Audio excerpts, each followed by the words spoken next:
since having the extra low level should be useful, assuming we draw a high level. And if we don't draw a high level, like, I mean, then we just weren't destined to win anyway.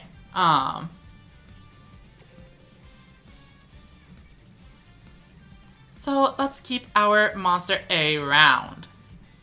At least for now.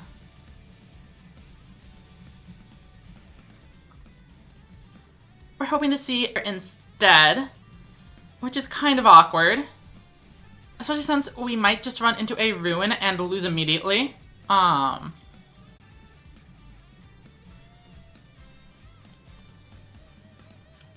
Let's flip up Avant Wolf.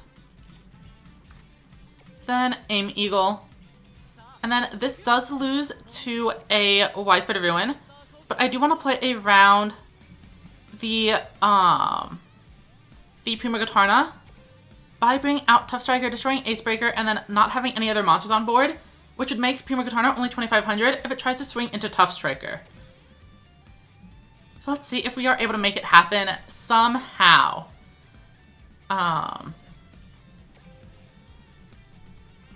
We're also going to set these, of course, though they might have a Hammer Crush or something face down to deal with it. I didn't use the Shield and Sword as I do want protection for the Recital, in case they do have a Spell Trap removal. And I also don't need it since I have 1,000 buff. And we have plenty of non-machines in the graveyard, so Phantom Bind isn't going to be an issue. We are trying our best with what we can do.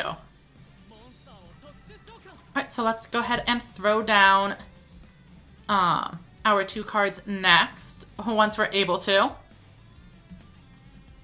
And we're going to keep the Avant Wolf in hand. Actually, we could theoretically crash the Avant Wolf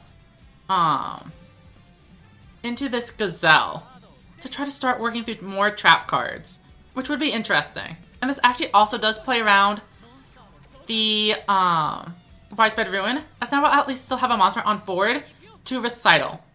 So let's swing into the Acebreaker for sure, since that one is able to just, no questions asked, destroy Tough Striker, which is very bad for us. They do have a Phantom Bind, but that's not going to be enough. Then we want to get this off of the board, and if we can get rid of a trap in the process, that's totally fine with me. The main goal is that Prima Guitarna is now unable to boost itself above 2,500.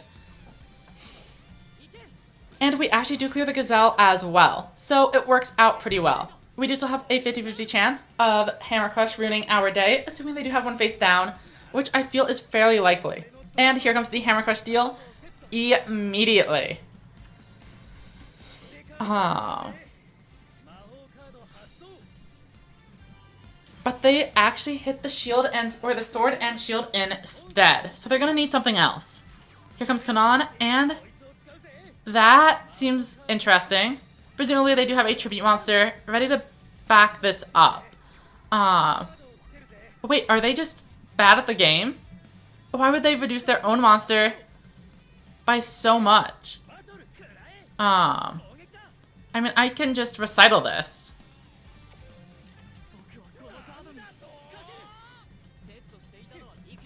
They clearly should have activated that before summoning the Kanon. Okay, and now we have a ton of cards in hand to actually do things with.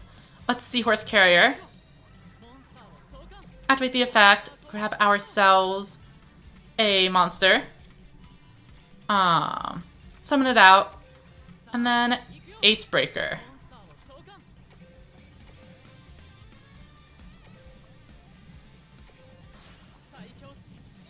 And then how many more bosses do we have in the deck?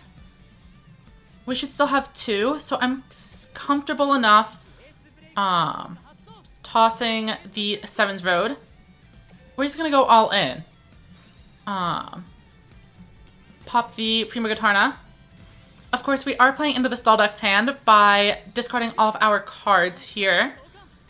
But I'd rather try to... I don't think I can beat them on the deck out front, so I have to be as aggressive as possible to try winning through combat. We'll swing into the Kanon next, though I probably should have been paying attention to Phantom Binds. I don't know how many I have. It looks like we only had 5, so we are fine there. We clear out Thunder the Thunder as well and pass it over. They should be running somewhat low on boss monsters, at least ones that are able to clear 2500. I would expect them to have, for example, a Dragius somewhere in their deck. Stan says the opponent is on drugs. Very true. Factual statement.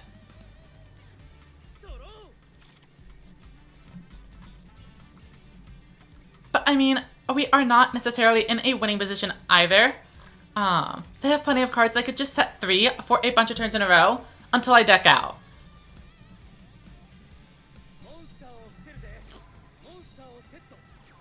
And here comes Isama with the set for set 5 and pass. Yikes.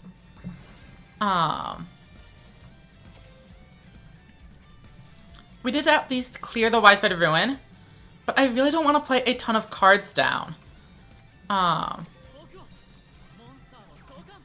think we just do 2. And we'll battle phase like this.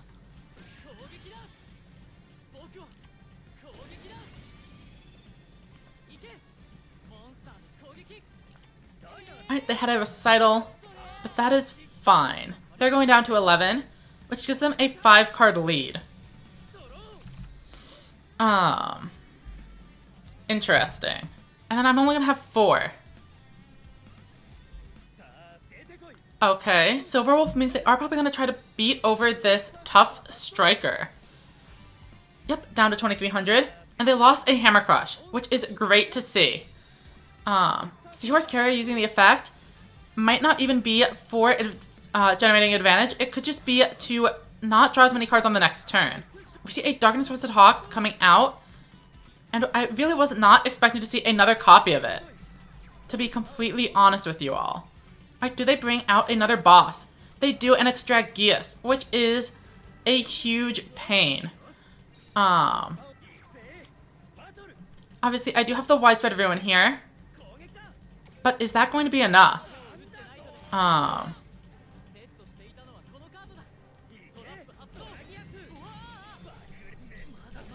They clear my board, and I'm down to just 4 cards in deck, so if I play my entire hand to use this Ace Breaker, I immediately die.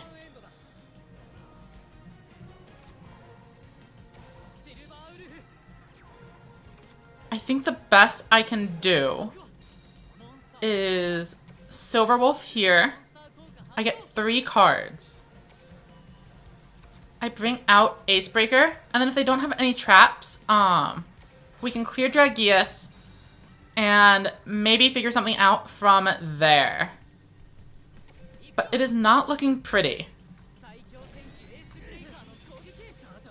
We only get 1 more turn, which is quite threatening to think about.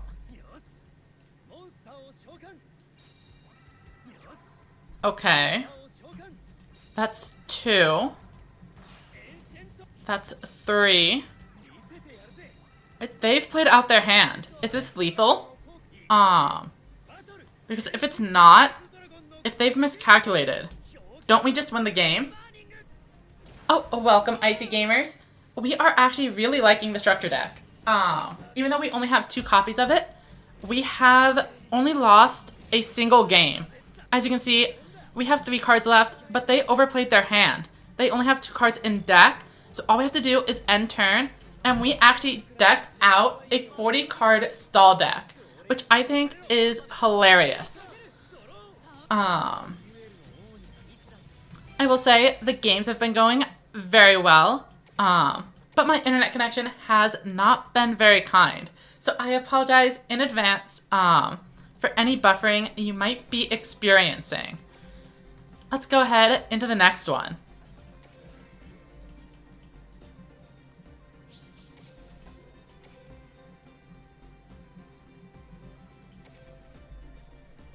I'm pretty sure Ikisama could have just set a couple of cards and ended their turn, and then they would have won.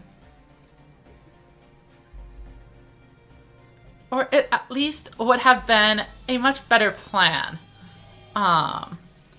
Since I would have needed to find 3,500 with just like a one Torna flip somehow.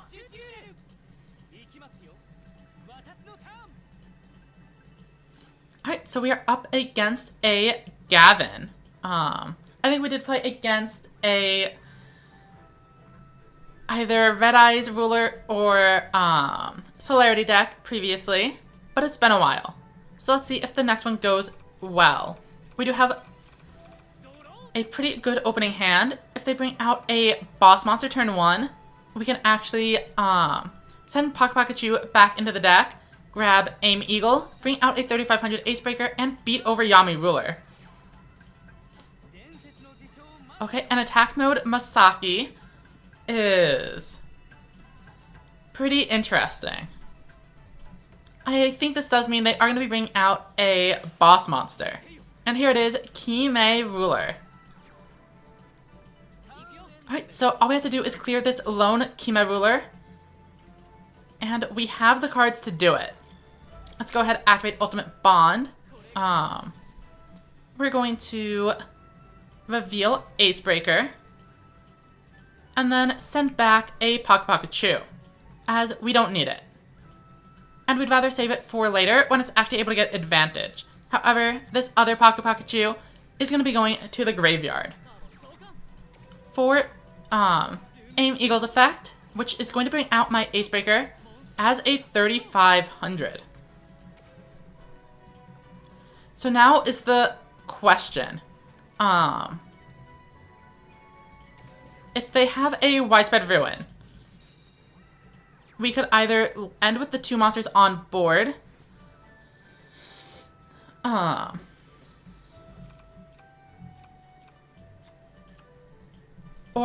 if it's anything else, I'd probably rather just swing in and keep all of these monsters around. Okay. So, obviously, if it's exactly Widespread Ruin, it's probably better to have destroyed the Kime Ruler, but that's not even necessarily true, since this will form some amount of protection for me. Alright, we get through. It's probably just a Battle Slash or Barrier. And now we deal solid damage. 37. So it's even more damage than we would have done if we had activated the effect to destroy the Kime Ruler. And now we get to have 2 extra monsters on board. And there's almost no chance this deck is running a Prima Gotarna. So we are off to a very strong start.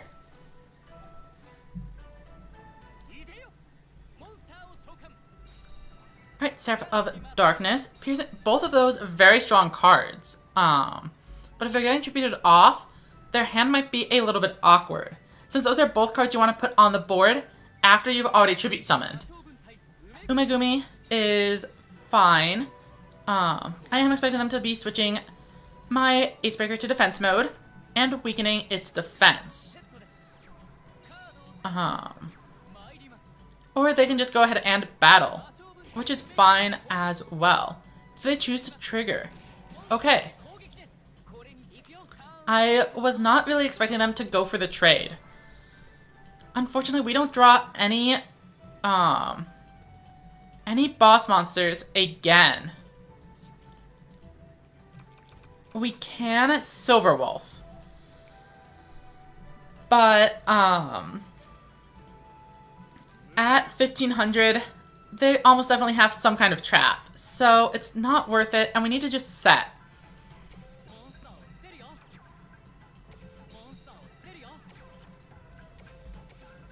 Had we drawn another boss monster on this turn, I think we would have been in a really good spot. Even just Torn to the Windweaver to change it to defense mode would be game winning.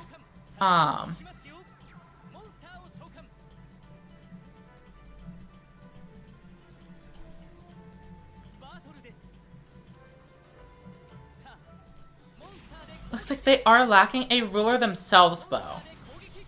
Welcome, Super Galax. Yes, so Rush Duel got a new structure deck. Featuring Ultimate Flag Mech, Ace Breaker, and some associated cards. I think I need to keep the Pocket Pikachu around, since that one generates advantage. Aim Eagle is obviously a great card, and lets me play through the Yami Ruler lock, but it's just not the best card in my hand. Alright, and we can actually choose to Recital here. but I don't think I will. It's not worth it, since I already have a +1 in my hand and can use it on a more relevant turn. This is looking rough, but okay. If I were to activate my shield and sword, I could lower this down to 0, plus 500s, and try to break through the board that way, which would be very interesting. I think it's probably worth it, because all of the boss monsters in Gakuto's deck are incredibly high defense. So going like this is actually going to be my best chance to contest their board. Even though we don't have any high-level monsters, we do have a little bit of protection with our trap cards here. So might as well push in for damage while we can. Obviously they do have something. Probably just a barrier.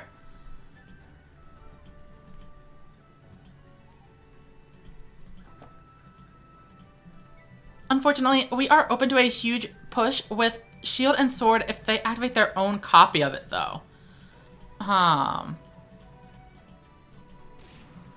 So that is something to keep in mind.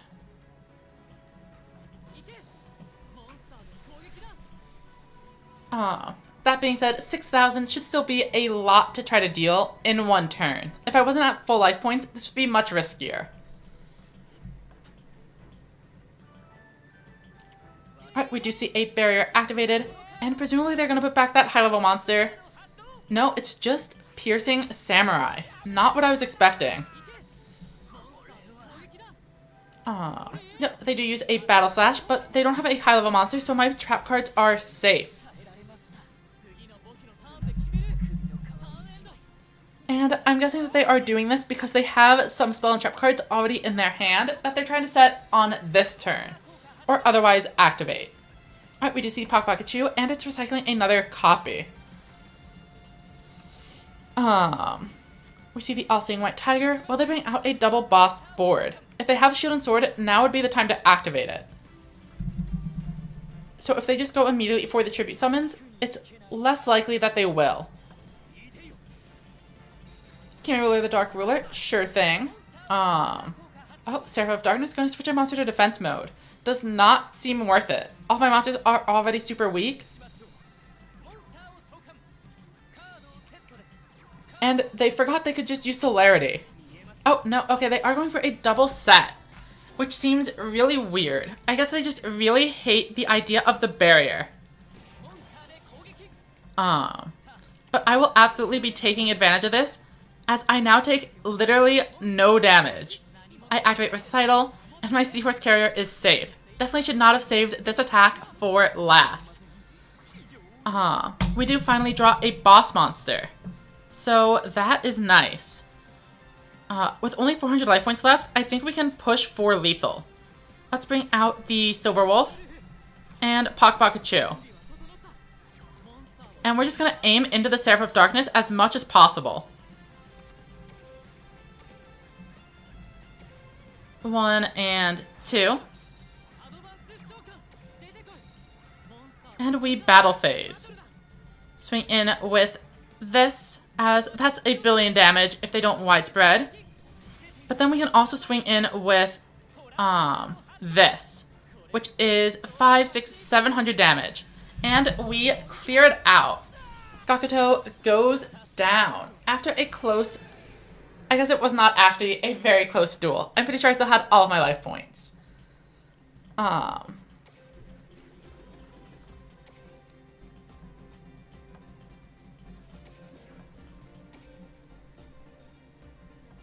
So, yeah. The structure deck has done incredibly well.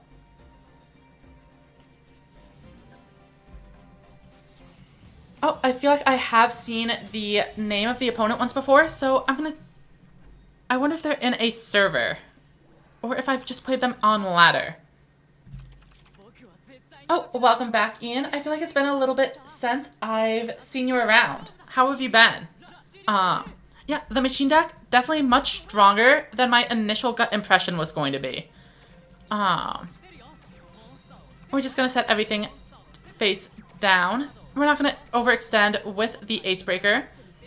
Unfortunately, drawing an Aim Eagle turn 1 is really bad since I only own 2 copies of the structure deck. So I'm not going to be able to use my skill very often. And we do see it is the mirror match. By having my monsters in defense mode, I do prevent my opponent from bringing out a big Ace Breaker and clearing my board. Unfortunately, I am going to be taking some big piercing damage, as none of these monsters have solid defense stats. Though, on the other hand, we do see that both of their monsters only have 200 defense, which is pretty vulnerable to my incoming shield and sword, should I choose to activate it. Alright, we see Pakachu goes down, leaving us with an extra monster on board is great for us, but we actually lack the light monsters we need to use Eagle's effect. And by drawing Torn of the Windweaver, we are unfortunately not able to bring out double Ace Breaker either. So with that in mind, I think we do use the shield and sword because we do need to actually play around the barrier. So let's go here, shield and sword, Silverwolf. Activate the effect. Might as well bring this down to 0 if we can. Aim Eagle, Tribute, and we'll bring out the Torna as well, who was going to be vulnerable to cards like the barrier. I want to keep Ace Breaker around in my hand, since it is obviously one of the few boss monsters in my deck, and I don't have any reason to change a monster to defense mode. Enter the battle phase, and let's try swinging into the Rhino first. Nothing triggers, but they might have a recital. It seems like their face down is also a spell card. It could very well be their own shield and sword. Zoltan asks, is the skill worth running? If you're running an Ace Breaker deck, I think so. Since it can help unbreak your hand. What would you be considering instead? Just making it like an aggro deck with an Ace Breaker engine in it? I mean, given that Ace Breaker has the limit 3 on it, you can't really combine it with Dragius.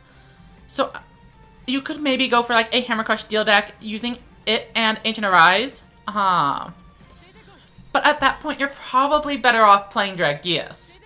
I only have 2 copies of the structure deck, and I'm something like 8 and 1.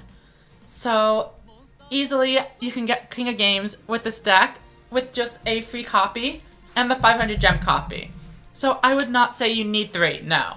3 copies is going to be a noticeable power bump, as if you've been, anyone who's been watching the whole stream can tell, basically every single game, I'm like, oh, I don't have enough boss monsters. I need to just stall out for multiple turns. I have not been playing against a lot of Dragius decks, so it's been fine. I've been able to stall for a time and then win, but if I was playing against aggro, I would just be dead. Interesting. Silverwolf, unfortunately, is not going to be able to activate the effect. Oh, this is not looking good.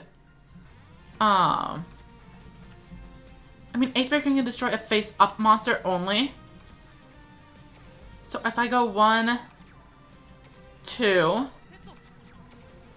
I can tribute set, and if they don't draw another boss monster, I'm able to survive the turn.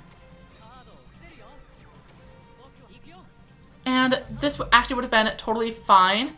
If I had any copies of Aim Eagle left, I would have been able to use the skill to return this recital and get the 4 monsters I needed to destroy Ace Breaker and swing in for game.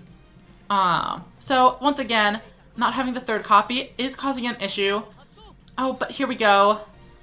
Hammer Crush is probably going to end it, as all I need to do is summon a couple of low monsters with decent attack stats, and it is over. But we see a ton of back row. So somehow we managed to survive this turn.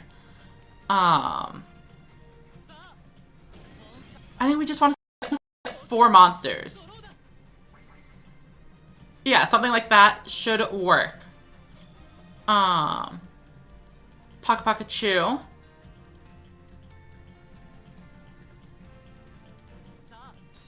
Generate ourselves an extra card.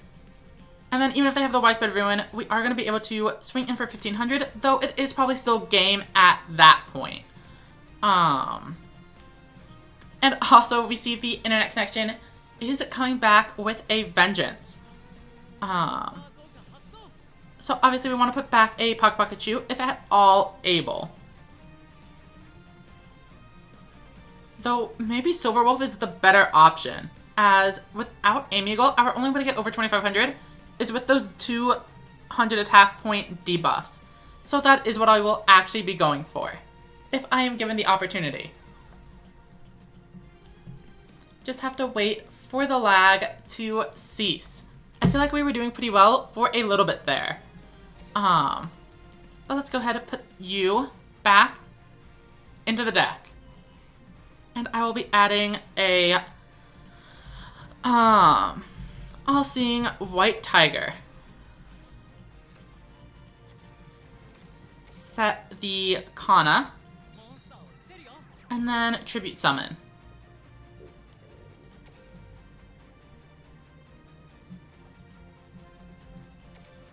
One. And we are slowly crawling our way. I think this turn is going to determine the duel either way, as if they do just have the widespread after all of this, they're going to be able to reestablish the board pretty easily.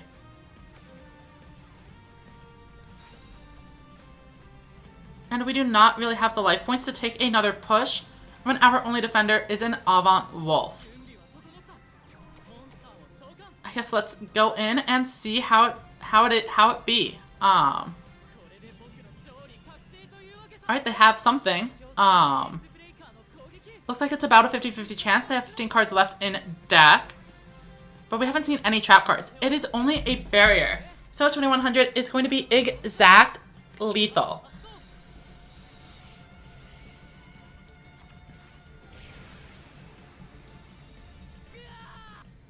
And we take another win. I wonder how many games that is. I'm going to try scrolling down and see if we can find where we started the stream.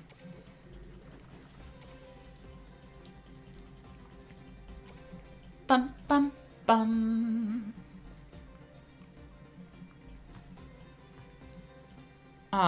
This may have been the very first one. So if that's true, we are, yeah, because these are all the replays we saved. So we are 9-1 with the deck. That said, we are going to take a small water break. It's been about an hour and a half. If you all need a snack or to go to the bathroom, now is the time. We will be back in 5 minutes or less. So stick around and we'll continue playing soon.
Okay, so we are back. I guess let's just keep on playing. How widespread do I think Torna will be once it comes off the limited list?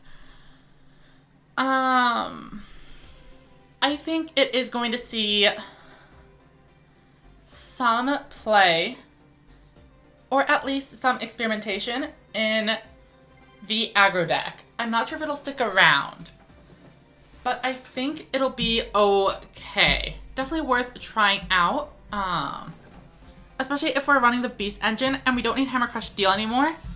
Swapping over to Tornado Draw could make sense, but I know a lot of people do like their Legend Draw, especially with Feral Dragon. Alright, so we are up first, and Summons Out Magician, probably not the best opening monster, but we'll see what they go with. Oddly enough, they are on a 32 card deck, so I wonder what extra cards they wanted to add. Alright, they open a fantastic hand. We don't really compete with that. So I guess we do still bring our cards out. Yeah, this is gonna play around the widespread a little bit. But if they are a resonance deck, our recital is not looking great, to be honest.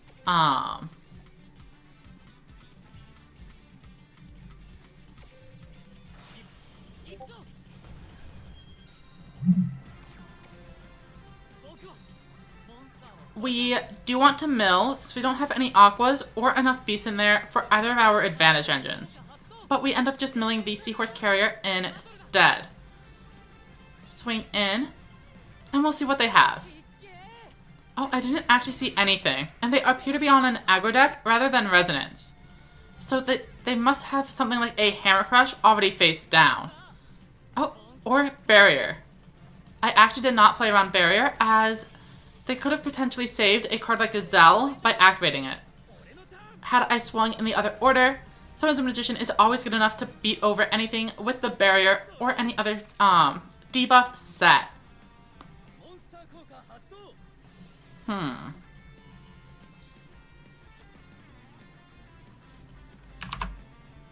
Alright, and they had the Curry Bot already set up. Unfortunate. And if they're using the effect, I am expecting a double boss monster board to kind of start wreaking some havoc on me in the immediate future.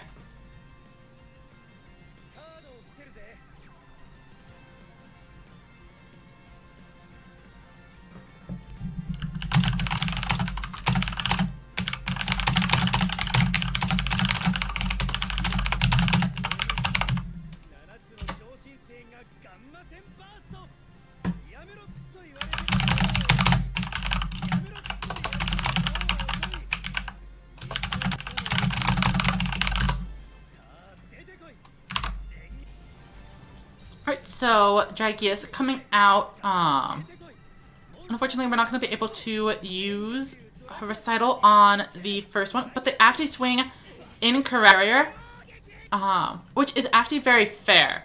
But they really should have played around the recital instead, and also Thunder the Thunder should have been debuffing the Seven Sword Magician from the start. That way you don't have to worry about Barrier anyway. This hand is awful. We might be able to salvage it with the skill. So that's ultimate. Then, you probably return the Torna, since we will have 2 low levels contribute and then set the other 2. So thanks to the skill, we are able to salvage this. Nicholas asks, if I buy the Rush Bundle when the new box comes out, will I get the new box? You will. So if you already have everything you want from Heavy Metal Scream, like me, you should almost definitely hold off on getting Barrel Dragon. Both of the cards in the bundles are good, but if you're not trying to compete in a high-paying tournament or anything, you definitely don't need them right now.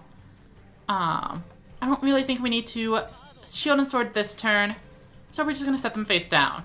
both of our monsters have more than enough attack to deal with Dragius. I think. Maybe I did mess up. As we need 3 elements. And we only have 2. Oh, but if I use the shield and sword, it wouldn't have made a difference. Because we both have 1500 defense anyway. Oh wait, but then we would have been plus 600.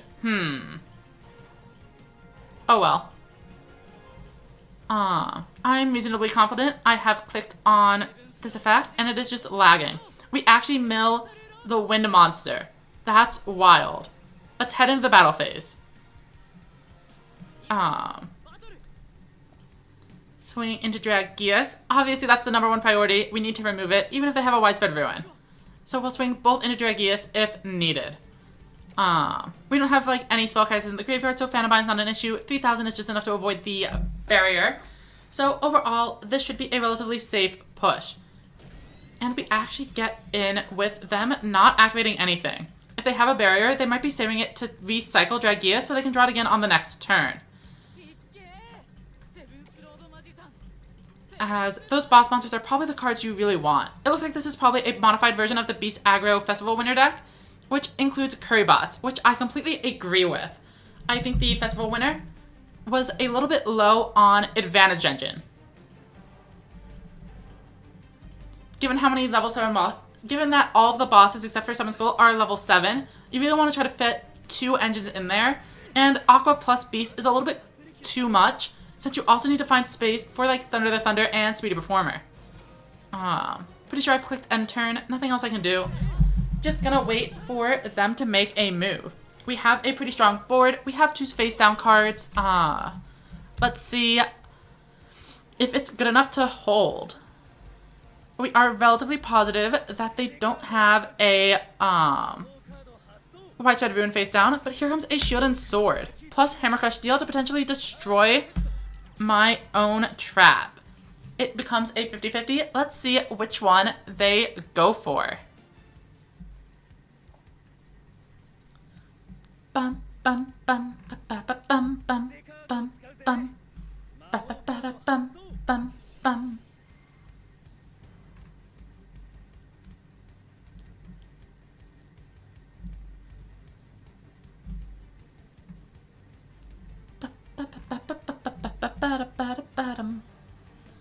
So, even though they did get to draw a card, Hammer Crush is 1 card from their hand. So with only 4 cards, hopefully they aren't able to get as much value as they otherwise would have. Losing Widespread Ruin obviously is a huge downside, and here comes the Summon Skull. So, Summon Sword Magician is gone. If they have the 2 level 4s and another level 7, we are in some trouble. Yeah,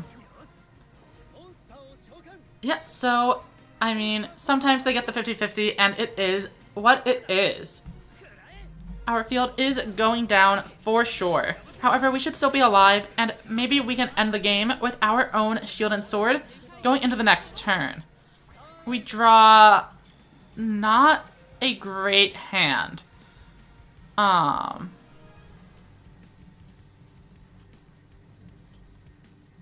Like, do we just hope they don't draw a Dragius? Because that seems really risky with them only having 14 cards left in the deck. But I guess we kind of have to do that either way. We don't get a choice here. I'm not seeing lethal. 400, 1200, 1200. So that's 1200 damage of our own. Plus 100. Yeah, it's not nearly enough. Pikachu is probably the one we want to get rid of. So we'll just toss a couple of cards and call it a turn. We also don't want the Torna, because we're trying to find an actual boss monster. And we've gone through none of our tough strikers. So we just set a few monsters, and it is what it is.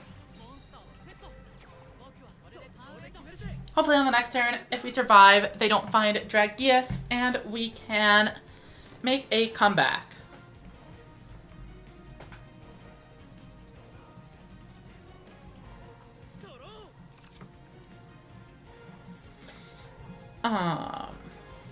We'll see how it goes.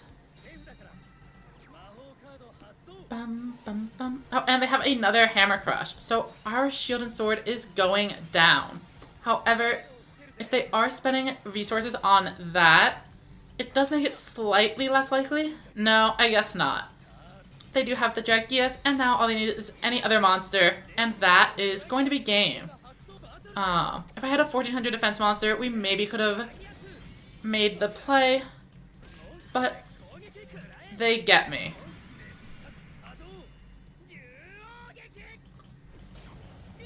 Ouchie.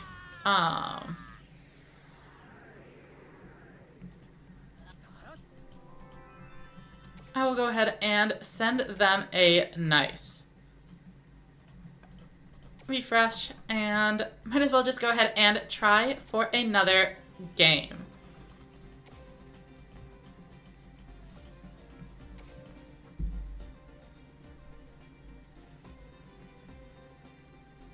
I could theoretically try to put in another copy of a card like Seven Sword Magician, but it always feels bad when we draw it. So really what the deck does want is just more ace breakers. Oh, and we are getting the rematch against DK Hit. But they have changed over to Mimi. But we absolutely have seen them earlier. Why Shield and Sword over Monster Reincarnation? I guess Monster Reincarnation does make sense in this build with a limited number of boss monsters. But overall, I do feel Shield and Sword is going to be the better card in most matchups, as even just being able to swap a card like Dragonic Slayer to 0 attack is huge. Getting a huge aggressive swing like that is typically going to be more valuable than recurring a monster, especially since Monster Reincarnation has a discard, and this deck is strapped for cards. If you want to use Ace Breaker's effect, you need to be able to bring out 2 monsters, tribute both of those monsters, then discard 2 more monsters in order to actually play. And then that's 5 cards just for an Ace Breaker to use its effect, and it hasn't even boosted itself up, and you don't have any other monsters on board. So Monster Reincarnation costing a discard is just a lot of trouble. Here we find Aim Eagle, which is fine, but we were trying not to find it. We actually wanted to search it out. So I could bring up the Grace Princess and this, send them away for our 3500. But that's not really worth it. I guess Seahorse Carrier is the best option. Because we don't have another high-level monster, the Seahorse Carrier, recycling isn't going to do anything, since there's nothing to actually discard with it afterwards. And I don't want the Seahorse Carrier to be stuck on the field by itself. So we're just going to do this. Oh, and they don't even have a level 7. So, can't even use the Aim Eagle. So we're just going to bring this out and see what we can do. Throw down the Kana. And if they have a barrier, we want to swing in with this first, as they don't have any monsters in the graveyard. Then we swing in with perfectly. Their face down card is absolutely a copy of the barrier. And we managed to get another monster cleared, save our own monster, and save 300 life points. Okay. Let's see what they do on the next turn. It is some kind of mirror match. Or maybe it's just some kind of light-themed deck. Because if they aren't on Yuga, even if they're running Avant Wolves, they aren't going to be able to use the skill. So this might be an aggro deck, just generally using the Ace Breaker package.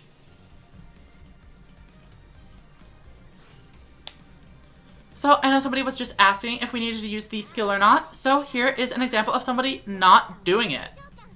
I do want to check their deck after the game. And you know what? We've actually played about 11 or 12 games with this variant.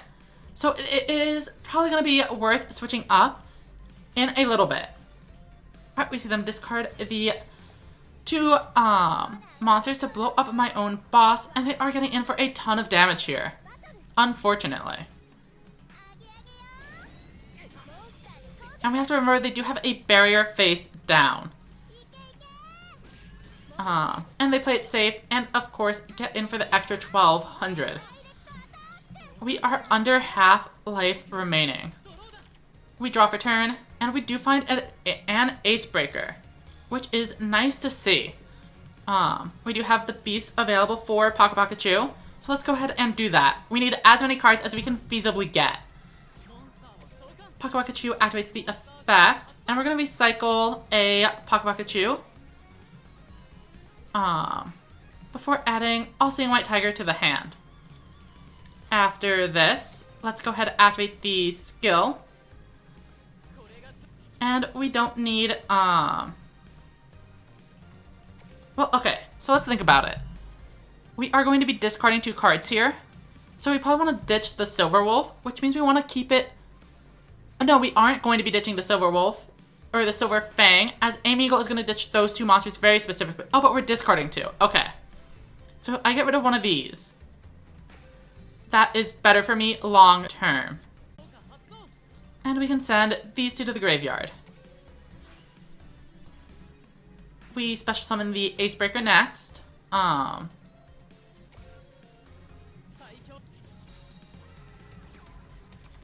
Then Avant Wolf. Which is going to die to the barrier, by the way. That is fine. That's already part of the plan.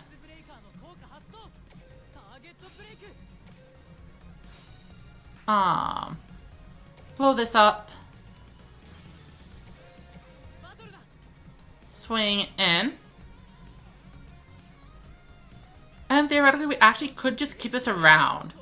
But getting rid of the trap card seems like it's probably the better idea. So we'll just go for it. And then, because if they're able to clear the Acebreaker on my turn, on their turn anyway, it's probably not a winning strategy for me. Though maybe giving them the ability to put Acebreaker back in the deck is a downside. Oh, or Seahorse Carrier. So maybe I did misplay. I don't know.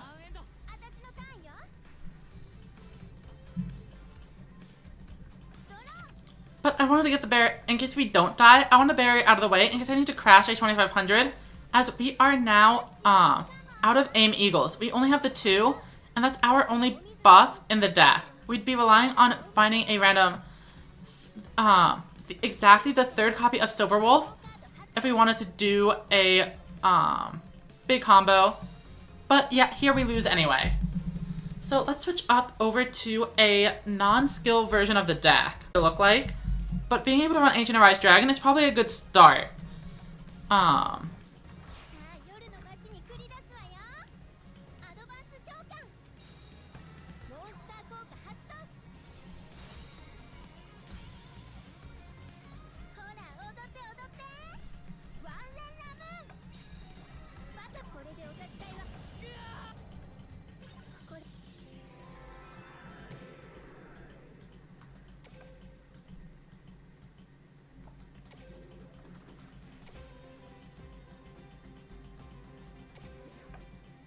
Oh, and that was apparently our 10th Colombian opponent. Okay, so let's head over to the deck editor and try this deck on someone new. I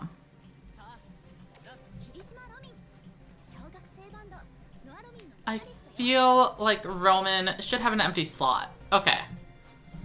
So now we are trying the structure deck, but without the dedicated skill. So I think the deck is going to start off very similar looking. We choose a skill for it. Oh, we could go with Hammer Crush Deal, which would then force us to be playing on a Roa. Okay, so maybe we do clear out of here. Exit without saving. Because I do want Hammer Crush Deal for the variant we're about to be trying out.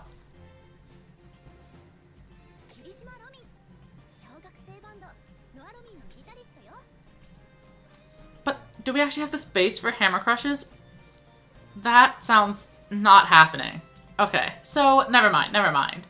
Let's head into there one more time. And we're just going to use Legend Draw with Summon Skull. Theoretically, life point gain is another option, but I like this one too. Okay.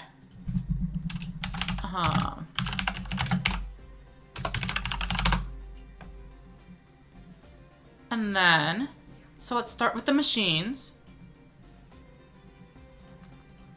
And I think we just want Ace Breaker. If we're not running any particular skill, there's no reason for the random 2500. Though this one does potentially stick around, since it can make a Avant Wolf a 2500, which is kind of a neat thing to be able to do with the deck. Though it's probably not really worth giving up 2 monsters, we're gonna try it out anyway. Next up are the Aqua and Beast engines, which we definitely want to keep as just like any other Ace Breaker deck, we are going to need these resources badly. And that does fill up the majority of the deck. So you can kind of see already why it's so hard to fit the right number of boss monsters into this deck. We'll go like this, and then Sword and Shield. Though, maybe they are right. Maybe Monster Reincarnation is a good plan. Since we aren't finding a ton of space for our bosses. So, Ancient Arise Dragon, a copy of Dragius.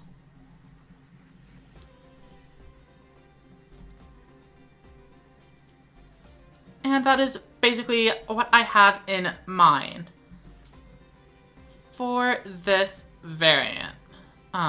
Anything else I need to put in that I am forgetting about? I mean, obviously the lack of spell and trap removal is kind of an issue, but we have the Ace Breaker, we have some light monsters, seems playable.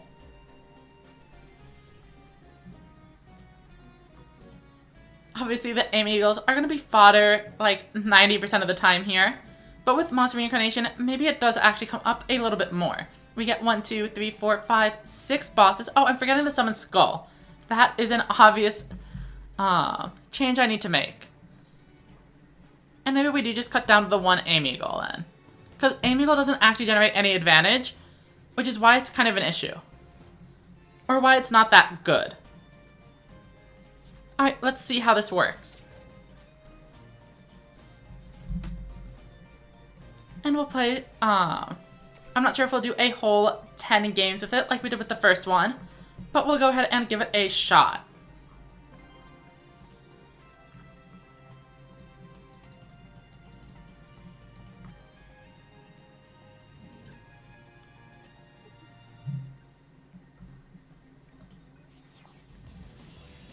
Alright, and we are up against a Roa. Alright, looks like we are going first. Oh, and they are on quite the win streak.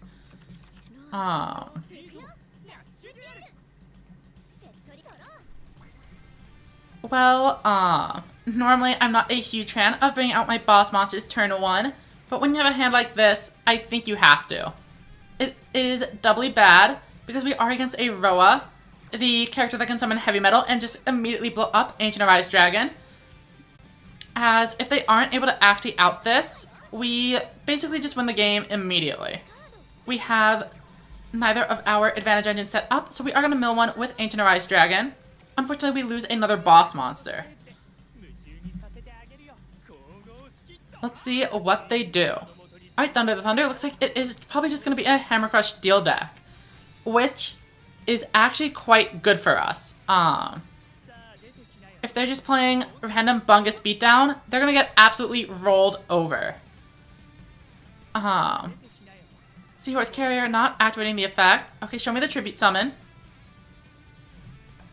Since surely you aren't going to play these in attack mode with nothing. Summon Skull coming in, but boy, they are not prepared. Simply activate the Widespread Ruin, and they're going to be down to just 2 monsters on their own turn. And I think we're probably gonna, if not win, deal a ton of damage. Especially if we see a Dragius coming out. Wow. Carrier, La Moon. This, the only way this hand could have possibly been better is if I had drawn a Summon Skull over one of these low levels.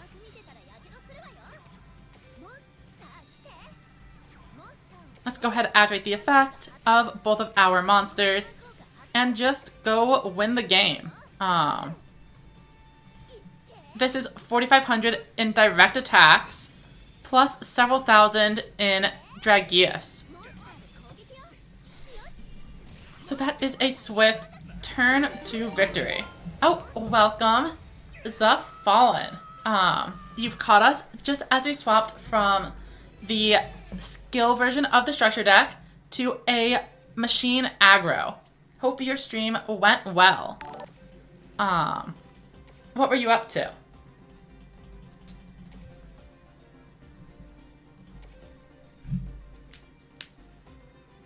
So we went 9-1 with the new structure deck, which is actually incredible. And then, you know, it quickly became like 9-3 before we swapped, but we're gonna ignore that. And now we're trying out a new variant to see if it is a little bit better. Especially since I only have 2 copies of the structure deck, so not being able to get the full amount of boss monsters is a bit of a problem. However, the machine deck going into these Gakutos is kind of crazy since they can search out a special summon card multiple times per duel that allows you to dodge Yami Ruler and then beat over it with a 3,500 attack point monster. Alright, so solid opening hand for the aggro pile. Though, of course, it kind of depends on what they go and do.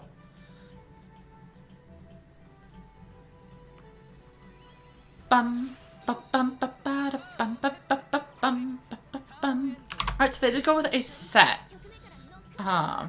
This does make me suspect that I'm gonna run into a Yami Ruler, kind of like a little silly lad. But it's not like I have any better options available to me anyway. So, might as well go for it. Though, it is entirely possible. It's more likely that this is a Kime Ruler. Since if it's a Yami Ruler, why would you not summon it out? Right? Did I buy the bundles or am I waiting until the new box? I am waiting. So I do not have the Barrel Dragon or the new trap. Though I might actually pick up the trap if I plan on entering a tournament, since I feel like that is a really relevant card.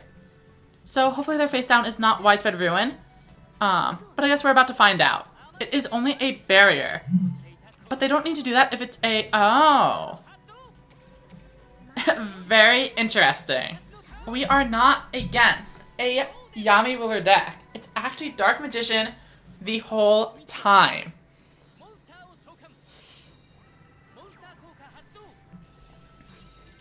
Magician. So their hand must be pretty solid or pretty full of tribute monsters, as the case may be. Unfortunately, all we have is Monster Reincarnation. So we are taking a little bit of damage here. Oh, I could use the Legend Draw. That sounds pretty nice. Let's go for it. Alright, this is looking pretty solid. Silver Wolf and Gazelle allow me to weaken the opponent's Dark Magician. So let's go here. Then we Grace Princess and summon Summoned Skull. After that, we have the option to either Reincarnation for our Dragius again, or we can just summon Acebreaker, which I think I'd rather keep the Monster Reincarnation around to unbrick us later. Goes.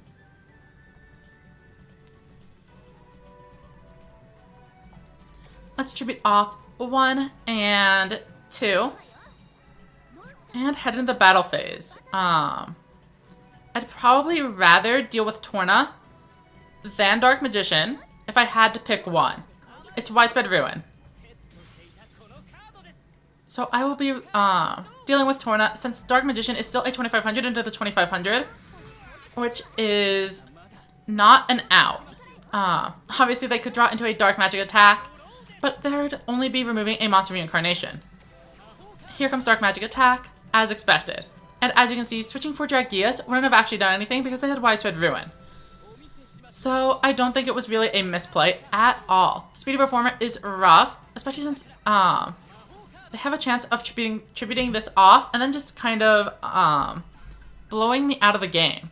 They bring back all 3 high-level monsters, but they didn't have much of a choice. The only other card was Mystic Dealer.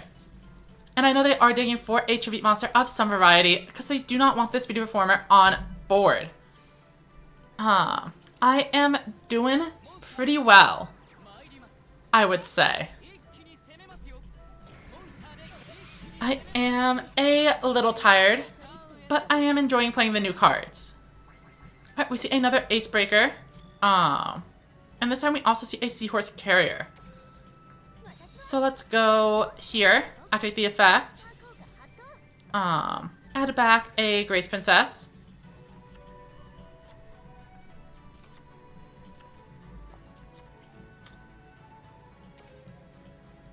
And then, obviously, we bring out the Ace Breaker here over these 2.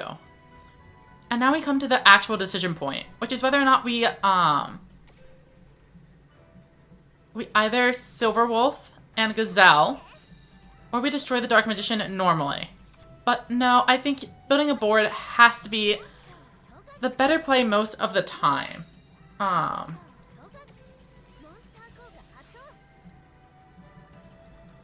And I lose an Ancient Arise Dragon, which is kind of rough, but we know they don't have any trap cards, so we are at least going to be able to cleanly clear. I'm 95%. Oh no, so I'm going to go with this.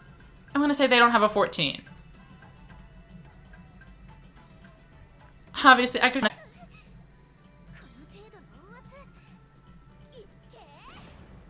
So I take 100 damage. Let's see how it goes. Deal. But it should be okay. Oh, nice. How did your structure deck testing go? I'm guessing my stream is probably lagged by a few minutes based on the speed of this conversation. But we're working with what we have. Alright, here comes Dark Magician Girl at 2500. They have 3 of those in the deck now. I'm taking 8,000, but I have an Ace Breaker. So, this card sticking around for a turn is where it actually starts to shine. We can go ahead and activate the effect. Ditch our Pakapakachus. Though we are running dangerously low on cards in deck. So, we do need to watch out. Let's bring out Avon Wolf. And see what we can do. I'm pretty sure we've already gone through their copy of Widespread Ruin. We can see it right there, so we are going to deal a solid amount of damage this turn. At least 1,000 and potentially 1,500 more. They could have barrier to protect their life points if it was a high defense monster. But with it just being a Seahorse Carrier, they are not going to be able to do that at all. Pass turn. Alright, so this is their last chance to take me out. Do they have access to another Dark Magic attack to deal with Widespread Ruin? Because if not, I don't think they're going to be able to do it. Even something like a Dragias is only 2,000 damage.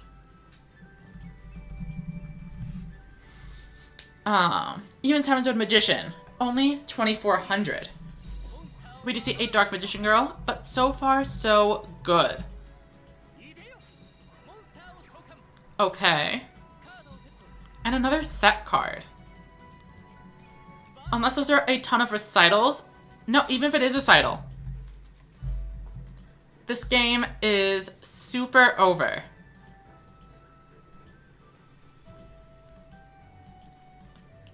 Gavin. You have activated my trap card. Maybe.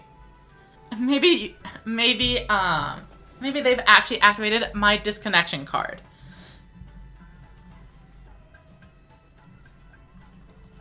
Let's go with the widespread ruin.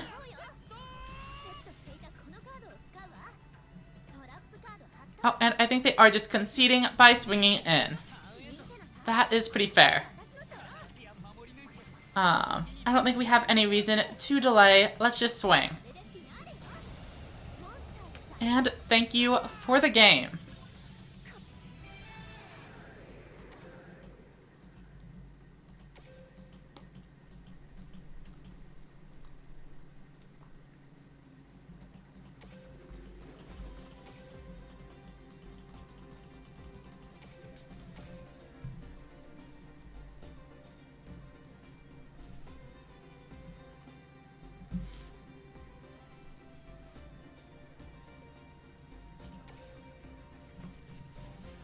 So we are 2-0 with the new deck.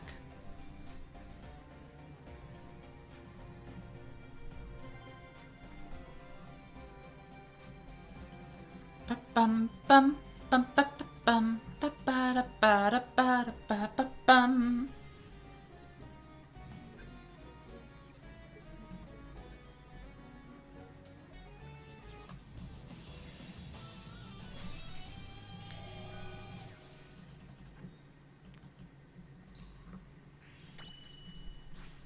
Alright, and we have a little bit of a win streak going. Next up is a Roa.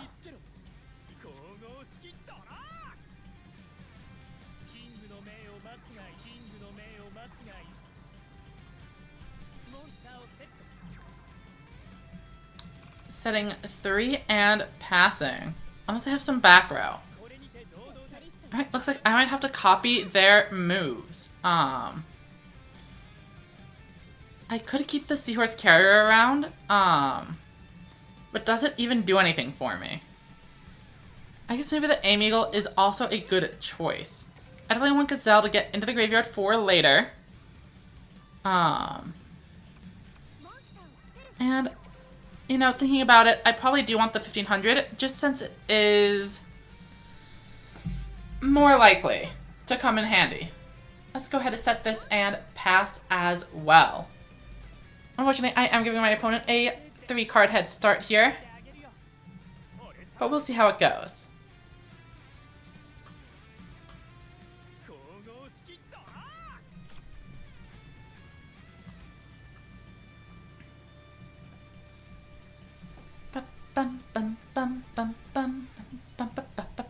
Black Dragon, huh? Sure thing.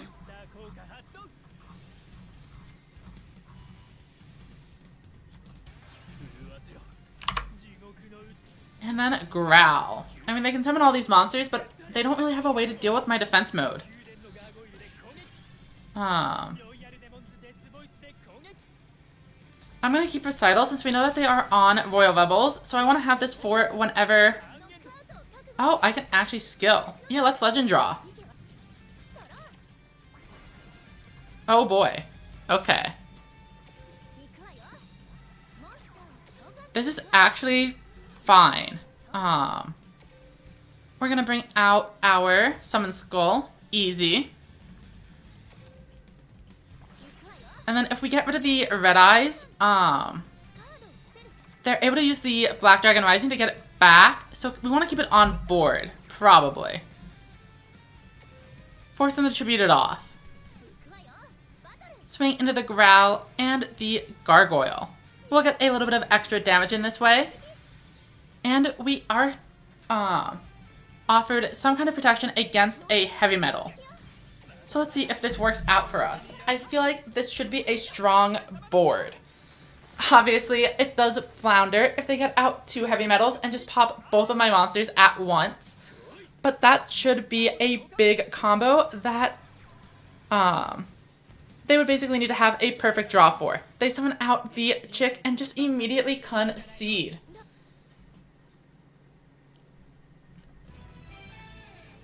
And we send them over the nice. Welcome, Black Surge. Hope you're having a good day or evening or whatever time it is. We have been absolutely tearing up with the machine deck.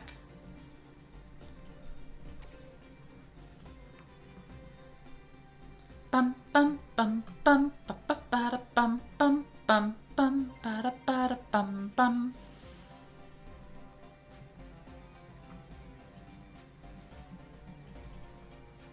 Bum bum bum bum ba bum bum.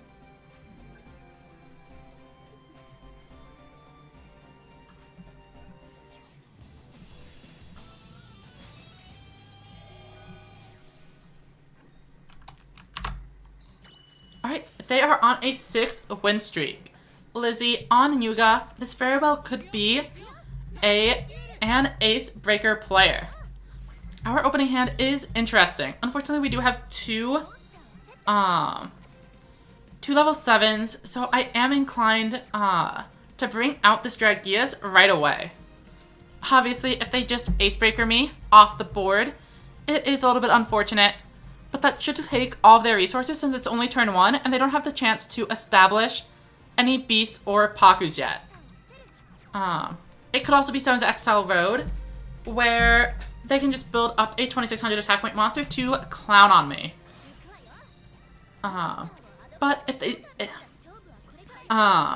they do not draw a high level monster, then we win. And that's like 20-30% of the time. With Hammer Crush Deal, they are getting an extra card into the deck. And it looks like this is Beast Aggro, featuring Dark Sorcerer. Actually, I think the festival winner did run one copy as well. This can be an issue if they Thunder the Thunder into a Dragias. They clear my board and then swing in for 1500. Oh, it's Ancient Arise Dragon. And they are keeping some other monster around for later. Very interesting. So we do have an out here. And we know that's Hammer Crush. We don't actually have to worry about anything. We will definitely be using these Silver Wolves as a method of dealing extra damage and potentially setting up a... well, we actually already have the engine set up, but we want the extra damage anyway. Oh, check this out. If we debuff the Dark Sorcerer, we're going to be able to clear the board, where we wouldn't be able to otherwise. So let's go ahead and do that. Losing a Pocket Pikachu does hurt, but this is absolutely the right play. No regrets.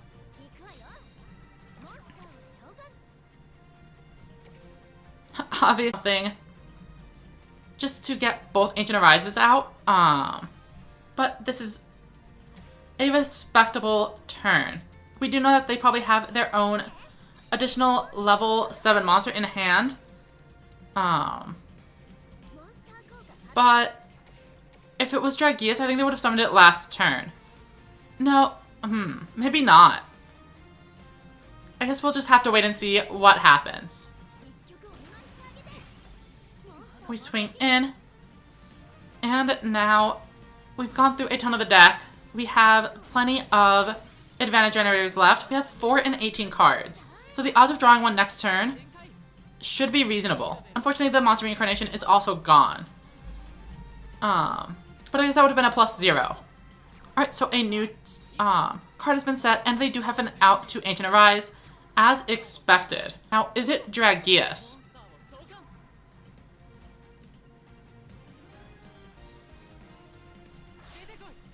And it is a second Ancient Arise Dragon. So we do still have an out in our own hand. However, they do have their own trap card set here, which could turn the tides. Let's see what we draw. Oh, I can Legend Draw to try to get a double boss board. I think it's worth it. It's a little bit risky, but we're going to take it. Seahorse Carrier, it works out. We're going to get out a Summons board. We are going to at least be able to get over a Widespread of Ruin. We do know that they have a Hammer Crush, so unfortunately our... Here we go. Sorry about the disconnect there. Stream apparently did get blipped for a second. So hopefully, it's not too bad of a jump. Avant Wolf and Gazelle are both going to come down. And of course, we are going to buff up to 3,000. It is worth noting that I've basically decked out almost every single time I've played this build so far. And with Silver Wolf and Ancient Arise Dragon, both being Millers and Acebreaker, making you discard 2 cards, I can definitely see why I am running out of cards in my deck so quickly. Avant Wolf gets in, and it's the opponent's turn. Unfortunately, we can theoretically lose if they bring out something like, I don't know. I guess it'd have to be like Dragius and a second Dragius. But even that might not be enough, funnily enough. 7-Sword Magician. Oh, maybe 2 7-Sword Magicians would both be able to swing for over 2,000. Right, and they are bringing out a set monster. Don't know what that could possibly be.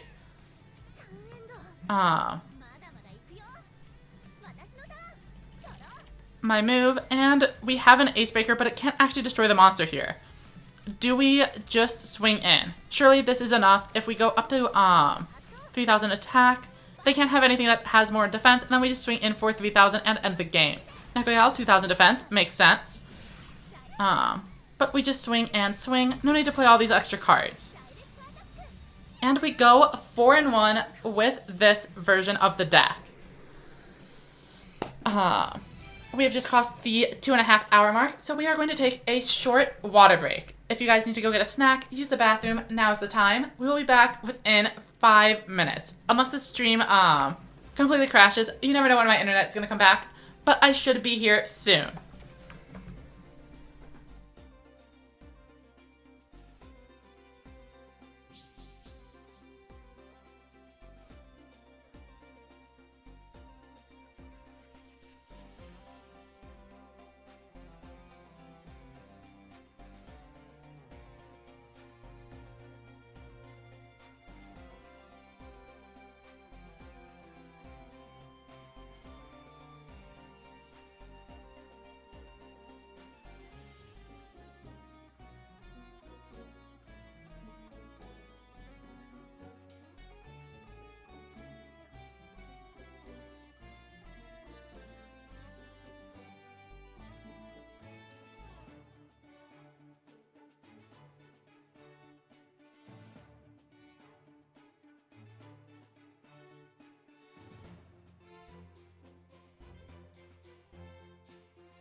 And we are back.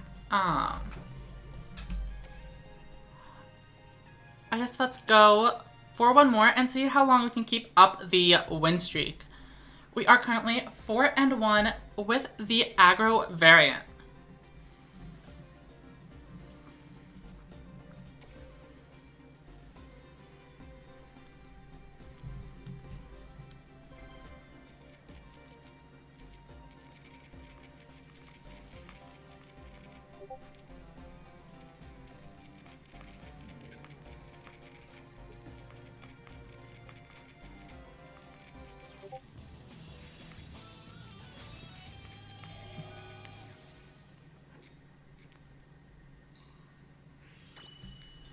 Okay, so we are second. Hopefully we draw a boss monster. But 2 of them plus recital is not looking great.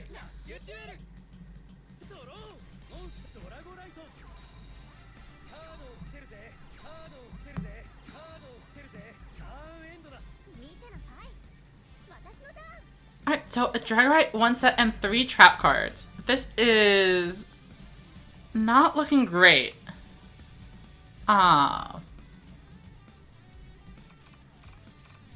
So I think what we want to do is just bring the Avant Wolf face down and try to stall with the traps for a turn.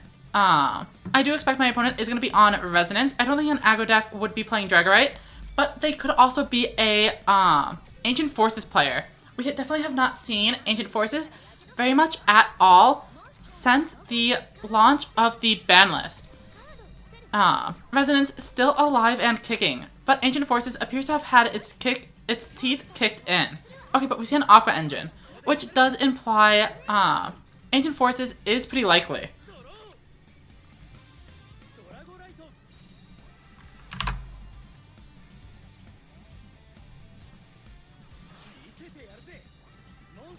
Alright, so we see a Yami Ruler. Definitely not a card I was expecting, but this is fine. We can just chill out for a turn, set some monsters, and pass it over. Having 3 level 7s in hand is obviously not great, but sometimes they are just better at the game. They will simply draw the floodgate.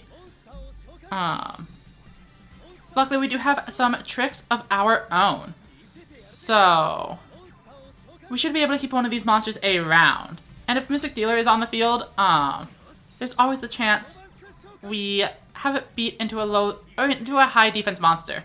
Unfortunately, it doesn't appear to be working that way. So I think we just Widespread Ruin because we have all of the monsters we could possibly want. So the recital isn't as useful. Okay, and that is wild. Obviously, we just need to hope that they don't have Widespread Ruin. We have 4 level 7 monsters in hand. This game is kind of scuffed. And it was all in the first 10 cards. Battle phase, this plays around a barrier. Obviously, Widespread Ruin, they did set 3 on the first turn. So we are probably just going to blow up and lose the game here. But it is what it is. But they actually don't activate anything, which is kind of crazy to think about. What could they possibly have set? I guess it's just a barrier as their best form of removal. Alright, we see a Recovery Force. They are going to be able to draw an extra card with this. And they are going for high-level monsters. But maybe, were those just the only options? No, they could have brought a Mystic Dealer back if they really wanted to. Thunder the Thunder, activating the effect. Dragius obviously going to be a bit of an issue if they bring one out. Dianca the Cure Master, though, going to the graveyard, does mean that they are going to be able to bring out 2 level 7s. And if they only have the 1 boss monster, we have a recital to handle it. So they are not quite where they want to be. If we can draw a couple of low-level monsters on the next turn, Ancient Arise Dragon can come on down. And obviously what we'd really like to see is a Pocket Pikachu, which we actually can't activate, so never mind. We get another low level and a Summoned Skull. This is about the best that we can hope for, so I guess we will take what is handed to us. Activate the effect of Multi-Strike Dragon Dragius. And there's that Seahorse Carrier that we were so desperately looking for. Enter the battle phase and swing in with Dragius. We do know they definitely have at least a barrier face down. So is it worth swinging into this Dragius and potentially ruining our board? I don't think so. Let's just go ahead and pass turn. Force them to draw into another copy of their Thunder the Thunder and spend resources to discard if they want to be able to clear our stuff. Since we have two 2500s, even a single Thunder the Thunder would not be enough, but a Speedy Performer would be pretty threatening, as 29 clears both monsters and leads the way for whatever else they bring out. Two Dark Sorcerers is interesting, but probably suggests that they are being tributed off, as currently Multi-Strike Dragon Dragius is only able to clear one of the two monsters, and we would still have a 2500 left on board, leaving those Dark Sorcerers unable to play. But if they bring out another boss monster like Seven Sword Magician, they could clear one, trade with Dragius, and then get infinite in their hand is. Presumably this means the other level monsters are also all 1500 vanillas. Prima Katana is even worse than Speedy Performer, as it is another boss monster and is a huge clear for them. This is probably going to be a tough one to come back from. We still have our 3 Ancient Arise Dragons that we were never able to clear from the hand. This is actually a situation where maybe instead of Dragius, we would have wanted an Ace Breaker just so we could start discarding these cards and draw something new, recycling the hand and establishing a better board presence. Oh, and it says we are back.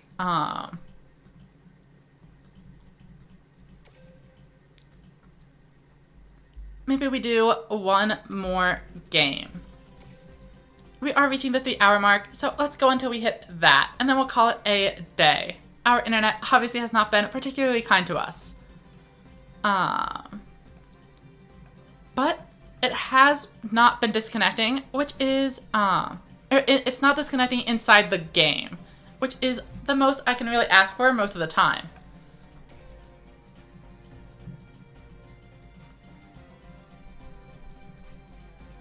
Bum, ba, bum, ba, ba, ba, ba, ba, ba, ba, bum.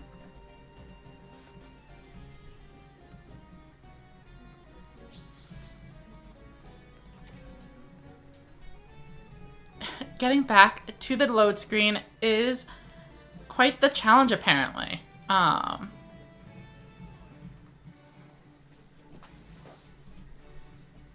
And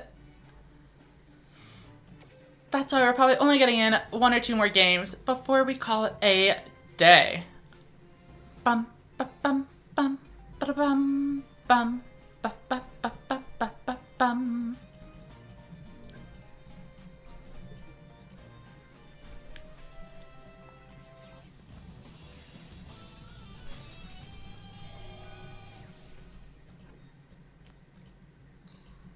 Okay, so we are second, and they are on a 5-game win streak. Will we be able to end Nakano's reign with a hand like this? If we were going first, maybe. Going second, I'm not seeing it. Maybe they'll be like us and draw 4 level 7 monsters. And they immediately hit us with the set 4. Oh, and Dion Keto. Okay. That was very funny seeing how at lightning speed those plays were. Clearly we're not doing anything. We're just setting our cards face down and ending turn. With Dion Keto, they are going to be able to get up to 8,000 life points.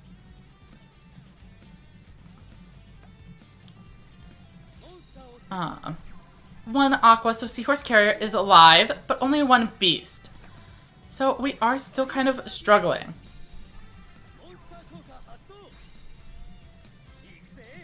I'm going to turn off the toggle, since I don't think we currently really see anything we want to save.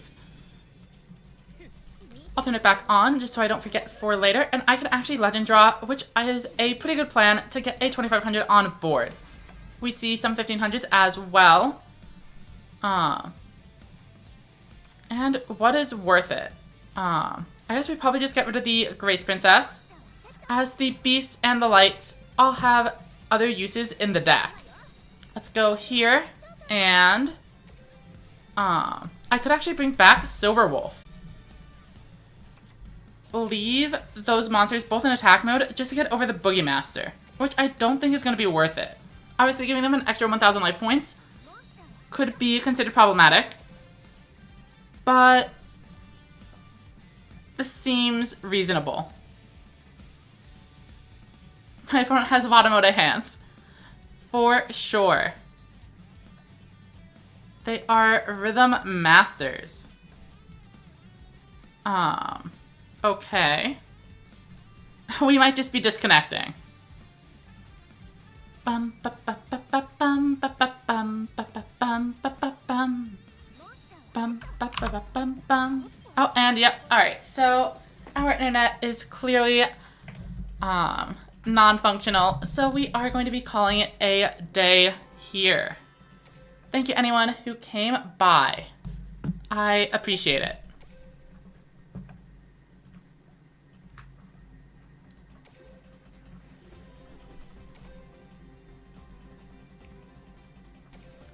I don't think we have too many people on Twitch right now, but we will go see if there's anyone else worth raiding before we call it a day. Also, actually, is there a way to raid on YouTube? I'm not sure. I never did think to go try it out. But if we go to YouTube and then, or I'm sorry, Twitch and Duel Links, anyone else playing the Rush duels? That one's in the Spanish. That one's in Korean. And then it's me.